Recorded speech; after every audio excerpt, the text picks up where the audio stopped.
നമുക്കറിയാം സഹോദരന്മാർ തമ്മിലുള്ള ബന്ധം വളരെ ദൃഢമാണ്. എന്നാൽ സഹോദരൻ ഒരു സഹോദരിയെ കൊന്നു എന്ന വാർത്തകളാണ് ഇപ്പോൾ പുറത്തു വരുന്നത്. ഉത്തർപ്രദേശിലാണ് ദുരഭിമാന കൊല നടന്നിരിക്കുന്നത്. സഹോദരിയെ കഴുത്തറുത്ത് കൊന്ന സഹോദരൻ അറുത്തുമാറ്റിയ തലയുമായി സ്റ്റേഷനിലേക്ക് പോകും വഴി യുവാവിനെ പോലീസ് അറസ്റ്റ് ചെയ്തു. 22-കാരനായ റിയാസ് എന്ന യുവാവാണ് 18-കാരിയായ സഹോദരി അഷ്ഫയെ തലയറുത്ത് കൊലപ്പെടുത്തിയത്. റിയാസിന്റെ വീട്ടിൽ നിന്ന് സഹോദരിയുടെ മൃതദേഹം കണ്ടെടുത്തിരുന്നു. സംഭവ സമയം വീട്ടിൽ ആരും ഉണ്ടായിരുന്നില്ല. വാക്കുതർക്കത്തെ തുടർന്ന് ഇയാൾ സഹോദരിയെ കഴുത്തറുത്ത് കൊലപ്പെടുത്തുകയായിരുന്നു.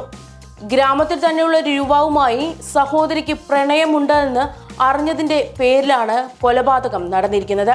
സംഭവ ദിവസം യുവാവുമായുള്ള ബന്ധത്തെ ചൊല്ലി അഷ്നയും റിയാസും തമ്മിൽ തർക്കമുണ്ടായി.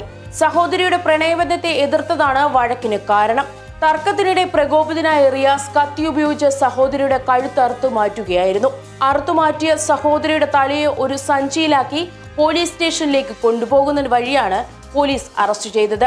ഗ്രാമവാസികൾ നൽകിയ വിവരത്തിന്റെ അടിസ്ഥാനത്തിൽ പിന്തുടർന്ന് എത്തിയ പോലീസ് റിയാസിനെ പിടികൂടുകയായിരുന്നു. സഹോദരിയുടെ പ്രണയബന്ധത്തെ എതിർത്തതിനെ ചൊല്ലിയാണ് തർക്കമുണ്ടായതെന്നും കൊലപ്പെടുത്തിയതെന്നും റിയാസ് പോലീസിനോട് പറഞ്ഞു.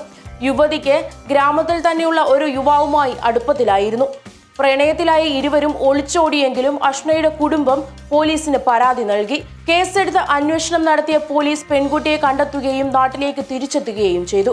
യുവാവിനെ ജയിലിലടയ്ക്കുകയും ചെയ്തിരുന്നു. കാമുകനെ വിവാഹം കഴിക്കണമെന്ന് നിർബന്ധം പിടിച്ച അഷ്ന സഹോദരനുമായി വഴക്കിടുകയായിരുന്നു. കാമുകനൊപ്പം മകൾ പോയതിനു പിന്നാലെ പിതാവ് മെയ് 29-ന് പോലീസിൽ പരാതി നൽകിയിരുന്നു. കേസെടുത്ത പോലീസ് കാമുകനെ അറസ്റ്റ് ചെയ്ത് ജയിലിൽ അടയ്ക്കുകയും ചെയ്തു. തട്ടിക്കൊണ്ടുപോകൽ ഉൾപ്പെടെയുള്ള വകുപ്പുകൾ ചുമത്തിയാണ് യുവാവിനെ അറസ്റ്റ് ചെയ്തിരുന്നത്.